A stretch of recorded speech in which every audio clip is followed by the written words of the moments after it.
Mr. President, with respect, I think it's disrespectful for you to come into the Oval Office and try to litigate this in front of the American media. Right now, you guys are going around and forcing conscripts to the front lines because you have manpower problems. You should be thanking the president for trying to bring an end to this conflict. Have you ever been to Ukraine? That you say what problems we have? I have been to. Come once. I've actually watched and seen the stories, and I know that what happens is you bring them on a propaganda tour, Mr. President. Do you disagree that you've had problems bringing people into your military? And do you think that it's respectful to come to the Oval Office of the United States of America and attack the administration that is trying to prevent the destruction of your country? A lot of questions. Let's start from the beginning. Sure. First of all, during the war, everybody has problems. Even you, but you have nice ocean and don't feel now, but you will feel it in the future. God bless. You don't know that. God bless. God bless. You will not have war. Don't tell us what we're going to feel. We're trying to solve a problem. Don't tell us what we're going to feel. I'm not telling you. Because you're in no position to dictate that. Remember this. You're in no position to dictate what we're going to feel. We're going to feel very good. Feel influence. We're going to feel very good and very strong. You will feel influence. You're right now not in a very good position. You've allowed yourself to be in a very bad position, and he happens to be right about it. From the very beginning of the war. You're not in a good position. You don't have the cards right now. With us, you start having cards. Right now, you don't. You're playing cards. You're playing cards. You're gambling with the lives of millions of people. You're gambling with World War III. You're gambling with World War III. And what you're doing is very disrespectful to the country, this country. That's back to you. Far more than a lot of people said they should have. Have you said thank you once? This entire meeting? No, in this entire meeting, have you said thank you?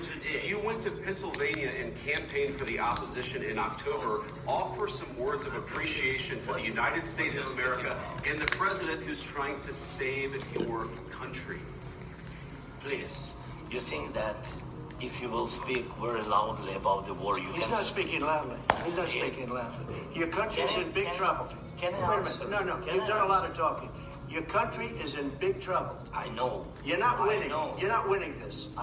You have a damn good chance of coming out okay because of us. Mr. President, we are staying in our country, staying strong from the very beginning of the war. We've been alone, and we are thankful. I said thanks you haven't in been this alone. cabinet. You haven't been alone. This cabinet. We gave you, through this stupid president, $350 billion. We gave you military equipment, and you men are brave, but they had to use our military equipment. If you didn't have our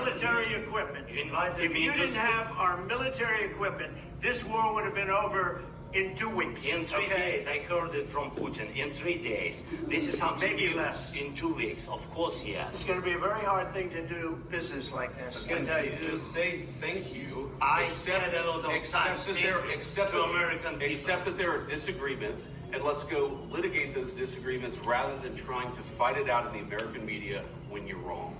We know that you're wrong. But you see, I think it's good for the American people to see what's going on. I think it's very important. That's why I kept this going so long. You have to be thankful. You don't have the cards. You're buried there. Your people are dying. You're running low on soldiers. Listen, you're running low on soldiers. It would be a damn good thing. And then you tell us, I don't want a ceasefire. I don't want a ceasefire. I want to go, and I want this. Look. If you could get a ceasefire right now, I tell you, you'd take it so the bullets stop flying and your men stop getting killed. Of course, we want to stop the war. But you're saying you don't want a ceasefire. I said to you, I want a ceasefire because you get a ceasefire faster than an agreement. Ask our people about ceasefire, what they think. That wasn't with me. That wasn't with me. That was with a guy named Biden, who was not a smart person. That was with Obama. It was your president. Excuse me. That was with Obama, who gave you sheets, and I gave you javelins. Yes. I gave you the javelins to take out all those tanks. Obama gave you sheets. In fact, the statement is, Obama gave sheets and Trump gave javelins. You got to be more thankful. Because let me tell you, you don't have the cards. With us, you have the cards. But without us, you don't have any cards. One more question to Mr. Vice President. Sorry. It's going to be a tough deal to make because the attitudes have to change. What if Russia breaks ceasefire? What if Russia breaks? At what point does